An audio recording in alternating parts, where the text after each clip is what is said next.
The news conference with us now, the Honorable Karen Bass, member of the U.S. House of Representatives, Democrat of Los Angeles, and a member of the House Committee on Foreign Affairs. Thank you very much for coming. Thanks for having me on. A lot to talk to you about, but we should point out you were once the Speaker of the California State Assembly. Yes.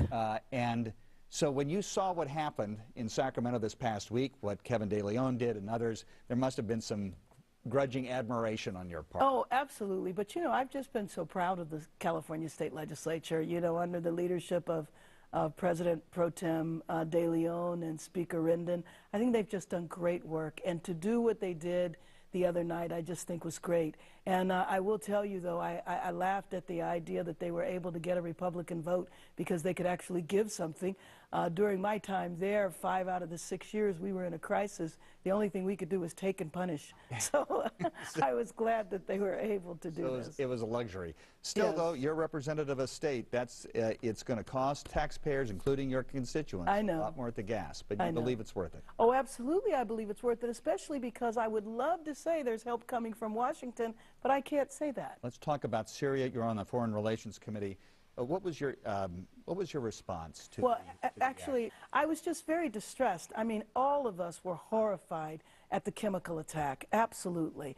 But to see a strike like that from a president who has no coherent foreign policy, I'm just not exactly sure where that goes, what it was connected to. It was interesting that it was timed for when 435 members of the House would be gone. The Senate was in session, but they were focused on the Supreme Court. I do think that we need to go back into session and that the president needs to ask for the authorization for use of military force, the AUMF. And I think that's particularly important with this president because we have no idea what his foreign policy is. And basically what he said is he's not going to tell us. He's not going to tell us what's going to come next, and that's just completely unacceptable. Still, though, you were a big backer of President Obama. He went into Libya without asking for congressional authorization. Right, he did, and, you know, I think that we have some lessons learned there. But remember, when he was considering going into Syria, he asked Congress to pass an authorization of use of military force, and Congress never put it up for a vote.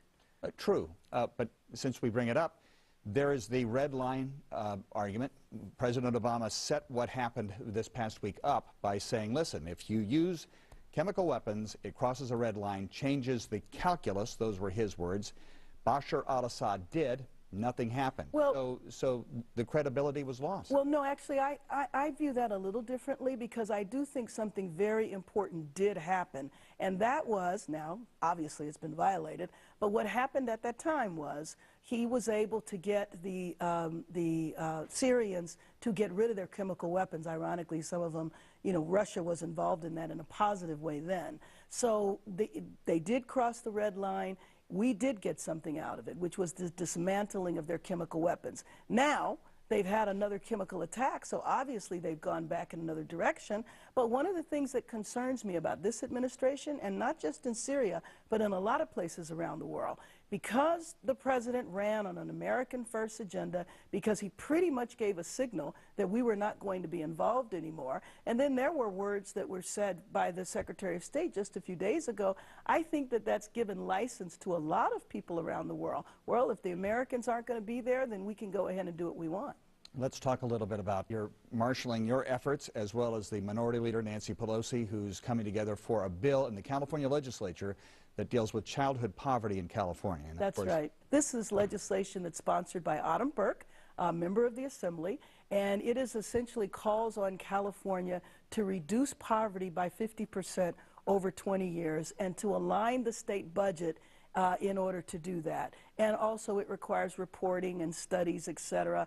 And it details a list of certain activities and projects and programs that would target poverty. So we have Congressman John Lewis, who's going to be here, the civil rights icon, and Leader Nancy Pelosi, and we're going to have a rally. There's a lot of organizations that are coming together, many of them that fight poverty, so we're holding it at the St. John's Medical Center in South LA, and that is an incredible medical center that addresses poverty in an area that's critically important. And finally, you were a member of the Congressional Black Caucus who met with Donald Trump, the president, last month.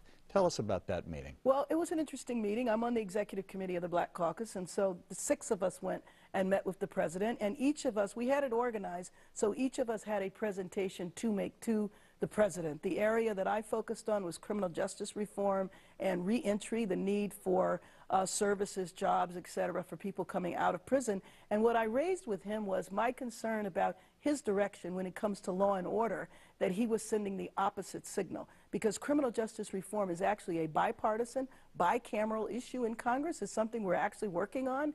And so I told him that I was very concerned that he was sending a signal to put us in the opposite direction. It was a friendly meeting. He basically listened. Maybe there's ways for us to work together. We'll see. Finally, again, your event today with the Minority Leader, what time is that? Yes, it's going to be at 12:30 at the St. John Medical Center. Thank you very much for joining us, Honorable Karen Bass, Member of Congress and the House Committee on Foreign Affairs.